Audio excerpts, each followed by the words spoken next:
5 സംസ്ഥാനങ്ങൾ. ഈ 5 സംസ്ഥാനവും ഹിന്ദി ഹൃദയഭൂമിയാണ്. മോദി വാരിക്കൂട്ടിയ മണ്ഡലങ്ങളാണ് ഇതിൽ എത്രയും കടന്നു പോയിട്ടുള്ളത്.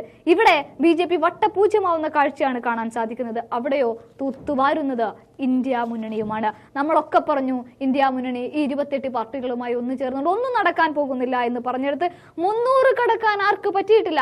NDAക്ക് പറ്റിയിട്ടില്ല. അങ്ങനെ വരുമ്പോൾ കേവല ഭൂരിപക്ഷം കടക്കാൻ ആർക്ക് പറ്റിയിട്ടില്ല? BJPക്ക് പറ്റിയിട്ടില്ല.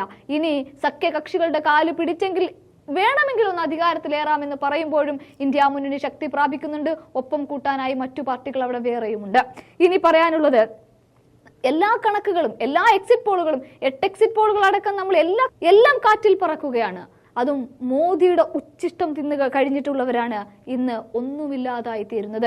ഗോദി മീഡിയ എന്ന് മമതാ ബാനർജി അടക്കം പറഞ്ഞു. ഒരു മാമാപ്പണി എടുക്കലായിരുന്നു കഴിഞ്ഞ മണിക്കൂറുകളിൽ നമ്മൾ കണ്ടിട്ടുണ്ടായിരുന്നത്. എന്ത്?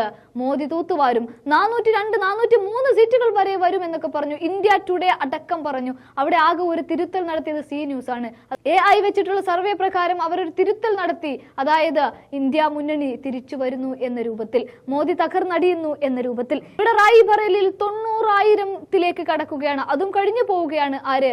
രാഹുൽ ഗാന്ധി. അപ്പോഴും വോട്ട് എണ്ണി തുടങ്ങി ഒരു 4 മണിക്കൂറിലേക്ക് അടുക്കുമ്പോൾ മാത്രമാണ് വാരാണസിയിൽ മോദി 1,00,000-ന്റെ ലീഡിലേക്ക് എത്തുന്നത്. ഇവിടെ സുരേഷ് ഗോപി അടക്കം തൃശൂരിൽ ലീഡ് ഉയർത്തുമ്പോഴും മോദി ഗ്യാരണ്ടി പിടിച്ചുകൊണ്ട് മോദി എന്ന തലപ്പൊക്കം കൊണ്ടുവന്ന ആ മോദി തന്നെ താഴേക്ക് പതിക്കുന്ന കാഴ്ചയും നമ്മൾ കണ്ടു. അതായത് വെറും 236 സീറ്റുകളിലേക്ക് ഈ ആദ്യ മണിക്കൂറുകളിൽ മോദി ചുരുങ്ങുന്നു എന്നുള്ളതാണ്.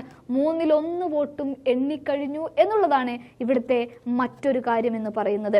ഇനിയോ കേവല ഭൂരിപക്ഷത്തിലേക്ക് എത്തുന്നില്ല എന്നുള്ളതും വേറെ ഒരു കാര്യം. അതായത് ചെങ്കോല് ഗുണം ചെയ്തില്ല എന്ന് തന്നെ പറയാം. പുതിയ രൂപത്തിൽ, പുതിയ ഭാവത്തിൽ മോദി എന്ത് ചെയ്തു? ഒരു പാർലമെന്റ് പണി കഴിപ്പിച്ചു. 3-ാം ഊഴത്തിലും താൻ തന്നെ അങ്ങോട്ടേക്ക് വരുമെന്നും അവിടെ ഇരുന്ന് ഈ രാജ്യത്തെ ഭരിക്കാമെന്നൊക്കെ വിചാരിച്ച് സ്വപ്നം കണ്ട മോദി എന്ത് ചെയ്തു എന്ന് സംഭവിച്ചാൽ അവിടെ ചെങ്കോല് കണ്ടില്ല, പ്രാണപ്രതിഷ്ഠയില്ല, രാമനെ കണ്ടില്ല എന്ന് വീണ്ടും പറയേണ്ടി വരും. മറ്റൊരു കാര്യം എന്ന് പറയുന്നത് UP ആണ്.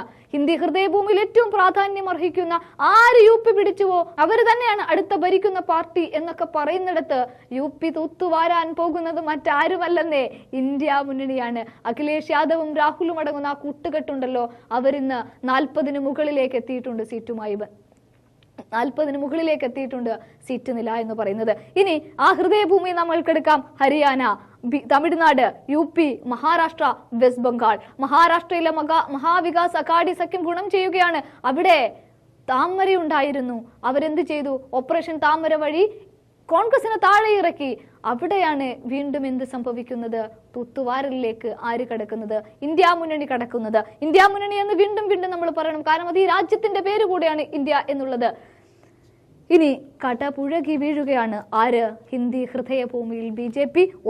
ഒരു കാര്യം കൂടെ പറയുകയാണ്. 5 സംസ്ഥാനമായ ഹിന്ദി ഹൃദയഭൂമിയിൽ ഇന്ത്യ തിരിച്ചു പിടിക്കുമ്പോൾ BJP പൂജ്യമായി മാറുകയാണ്. അവിടെ യോഗിയും മോദിയും JP നദ്ദയും ഒക്കെ അടങ്ങുന്ന ആ UP ഉണ്ടല്ലോ, അതങ്ങനെ ഇല്ലാതായി പോകുമ്പോൾ അഖിലേഷ് യാദവ് പറഞ്ഞത്, രാഹുൽ പറഞ്ഞത് വീണ്ടും സത്യമായി പുലരുകയാണ്.